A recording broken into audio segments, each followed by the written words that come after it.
Utilisée dans des pays développés au XXe siècle, la gestion axée sur les résultats de développement, GRD, a été introduite dans les pays en développement, surtout depuis la conférence de Monterrey sur le financement du développement en 2002, pour mieux mesurer, suivre et gérer les résultats du développement.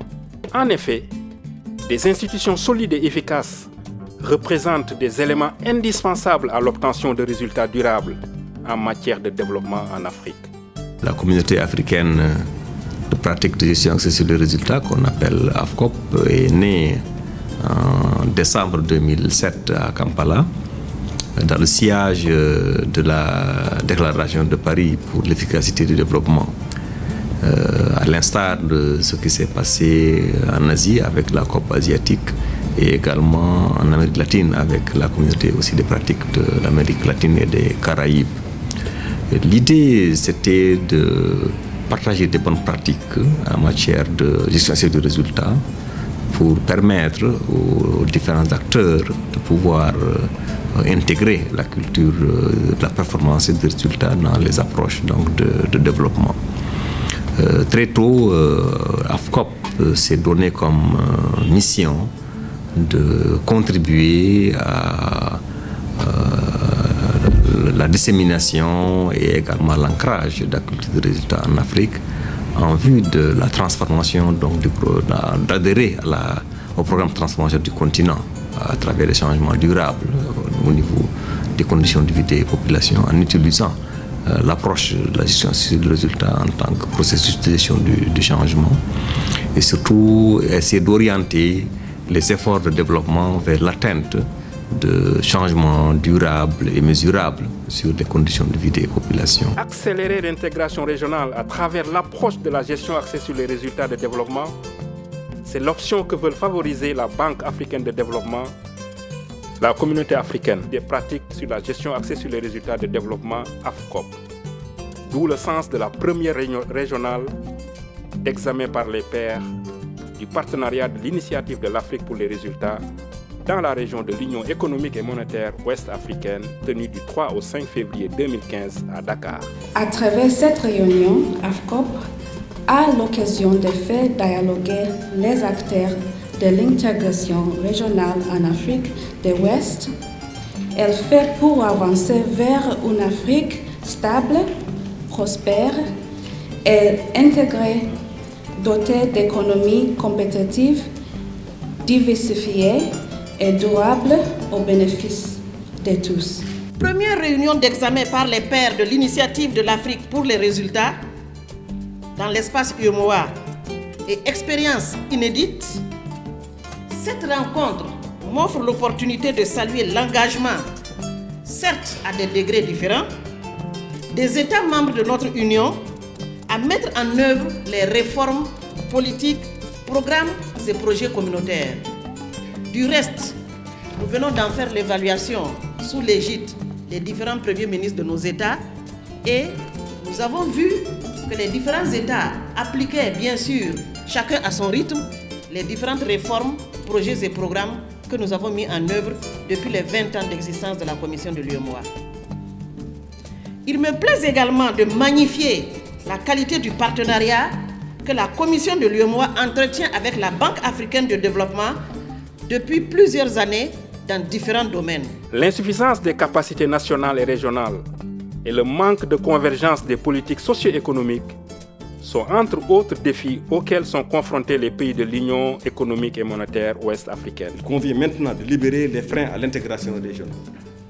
Les attentes sont grandes pour que les peuples de cette région bénéficient des bienfaits de cette intégration.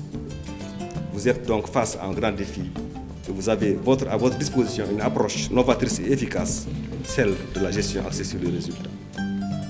Il est maintenant temps de s'en emparer et de l'institutionnaliser dans les domaines clés de l'intégration régionale.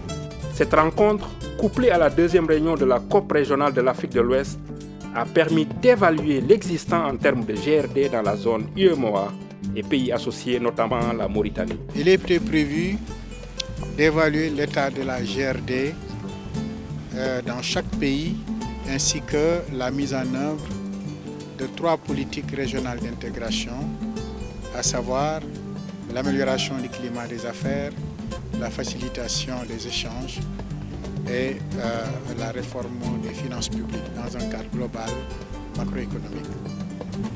Il faut dire qu'à l'issue de ces évaluations, effectivement, nous pouvons tirer nous pouvons faire un certain nombre de constats. En matière de planification, qui est l'un des piliers, n'est-ce pas, de cette évaluation, il a été constaté que globalement, dans l'ensemble des pays, des États membres de l'UEMOA, des efforts considérables aujourd'hui sont réalisés en matière de planification. Et dans cette dimension, nous devons même inciter sur l'approche participative et inclusive appliquée presque dans l'ensemble des pays. Ça, aujourd'hui, c'est un acquis. Tous les pays disposent d'un plan national de développement économique et social. Ça dépend de la façon dont on l'appelle. Les ministères ont élaboré des lettres de politique sectorielles, et ceci pour se préparer à l'avènement des budgets programmes, n'est-ce pas, introduits dans le cadre de la réforme des finances publiques dans la zone UEMOA.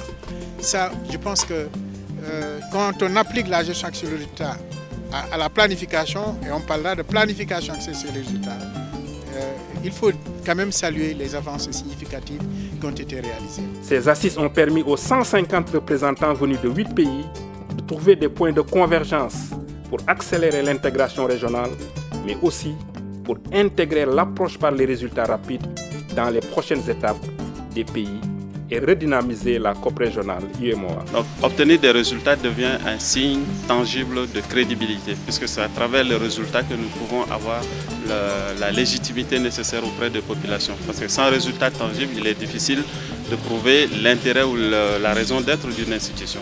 Et je pense qu'à travers les résultats tangibles qu'une institution comme la nôtre pourra obtenir dans le domaine de l'amélioration du climat des affaires, de la gestion saine des finances publiques, et également de la facilitation des échanges, je pense que ça ne pourrait que contribuer de façon favorable à la promotion de l'intégration régionale. La première réunion ici d'évaluation par les pairs au niveau de Dakar est une expérience inédite, parce que je pense qu'à travers cette réunion, ce que nous recherchons en fait, c'est de permettre à différents acteurs que sont la société civile, les parlementaires, l'administration publique, de pouvoir apprécier de façon crédible, avec un regard critique, ce que nous faisons. Parce que je pense que sans ce regard critique, il n'est pas évident que les gens puissent avoir une appréciation de ce qu'ils font. Et donc ce qui est important pour nous, c'est d'avoir ce regard critique sur la façon dont nous menons le processus de gestion axé sur les résultats, l'appréciation que nous en faisons, l'usage que nous pouvons en tirer, de façon à ce que, d'une façon pratique, les recommandations des travaux de Dakar puissent nous servir de feu de route pour les prochaines étapes. Au niveau de l'Assemblée nationale, nous avons ce qu'on appelle le PETAN, qui est le plan national de travail de l'Assemblée nationale. Et dans ce plan de travail, chaque organe de l'Assemblée nationale est représenté par 2 points focaux et qui élaborent donc les stratégies de développement, qui suivent au quotidien l'application et qui mesurent, ces points focaux font l'évaluation, le suivi et l'évaluation à chaque étape. Et donc c'est déjà un exemple de bonne pratique. Et à la fin de l'année, on mesure, on sort les pourcentages dans chaque compartiment, que ce soit au niveau des groupes parlementaires, au niveau des commissions permanentes, au niveau des autres services de l'Assemblée nationale. Donc ça, c'est une pratique quand même qu'on n'avait pas avant. Et c'est un outil très performant. Et ça a boosté les activités de l'Assemblée nationale. Au niveau du climat des affaires d'abord, la GRD peut jouer un grand rôle. Parce que si tous les pays appliquent le concept de la GRD, ça va favoriser le climat des affaires. Et aussi, il y a, disons, en termes d'intégration, je pense que déjà au niveau de la Côte d'Ivoire, le fait de prendre des lois, nous avons voté plusieurs lois qui favorisent l'intégration régionale, à savoir la loi sur la concurrence, la loi sur la transparence, le fait de mettre en place un tribunal de commerce qui sécurise, comme on appelle, le climat des affaires, et surtout de modifier le code minier qui devient attractif et qui permet, et surtout aux ressortissants de la CEDEAO, de prendre des participations dans les sociétés minières des multinationales et aux nationaux également. Il y a aussi le code forestier en Côte d'Ivoire qui a été modifié, qui datait de 1964. Et donc, c'est des avancées notables qui favorisent l'intégration régionale. Malgré les défis auxquels sont confrontés les pays de l'UEMOA, il est permis de se réjouir du fait que l'AFCOP ait choisi de s'engager pleinement dans la voie de l'accélération de l'intégration régionale par le partage des bonnes pratiques et des expériences communes. La question qui se pose est que est-ce qu'aujourd'hui nous sommes plus intégrés qu'il y a 10 ans ou il y a 15 ans? Est-ce que le Sénégalais qui veut voyager, qui part de Dakar, qui veut aller aux confins du Niger avec le Cameroun ou le Tchad, est-ce qu'il sent qu'il est intégré, qu'il n'y a pas trop de tracasseries, etc., etc. Et est-ce que le businessman qui vient de Bamako et qui veut aller pouvoir faire des activités au port de Cotonou ou au port de Lomé, est-ce que ce businessman-là, il sent qu'il est traité selon les mêmes règles et qu'on se concentre sur ses résultats? C'est pourquoi il engage les institutions avec lesquelles il travaille. Donc c'est ça, c'est la mise en œuvre des directives, c'est à ça que nous voulons appliquer maintenant la GRD. À l'issue de cette session de Dakar, les défis majeurs cités étaient notamment la stabilité politique, l'internalisation des directives régionales, la prise en compte effective des femmes et des jeunes, le renforcement des capacités et la vulgarisation de la GRD. En 2014, l'année passée, on a co-organisé avec le soutien de la BAD une formation qui a regroupé aussi bien les jeunes de la région de l'UEMOA que les jeunes de la région du COMESA pour les exposer aux différents concepts liés à la gestion, à la gestion et développement. Parce qu'il est très important de les associer maintenant au lieu d'attendre qu'ils viennent à des postes de responsabilité avant que le débat ne commence comme nous sommes en train de faire maintenant avec les aînés. Donc, la réunion de Dakar nous a permis de nous retrouver, les jeunes des différentes nations de l'UEMOA, de travailler à l'interne entre nous de ce que nous devons faire maintenant, des bonnes pratiques des uns et des autres pays dont nous pourrions nous inspirer pour améliorer l'implication de la GRD dans la couche juvénile de nos différents pays. Donc du coup, je pense vraiment que cette réunion d'aujourd'hui a beaucoup apporté. Et nous avons même pu échanger également avec d'autres plateformes, telles la plateforme du genre, qui nous a expliqué un peu comment est-ce qu'eux, ils travaillent pour insérer la GRD dans leurs différentes couches au niveau national. Et la jeunesse a pu s'en inspirer pour le répliquer au niveau national. Cette initiative est la bienvenue puisque dans nos pays, les gens mènent des actions de développement sans se soucier des résultats. Or, aujourd'hui, il s'agit de rendre compte aux populations après l'exécution des programmes de développement. Et pour y arriver, il faudrait compter sur l'implication de l'ensemble des parties prenantes.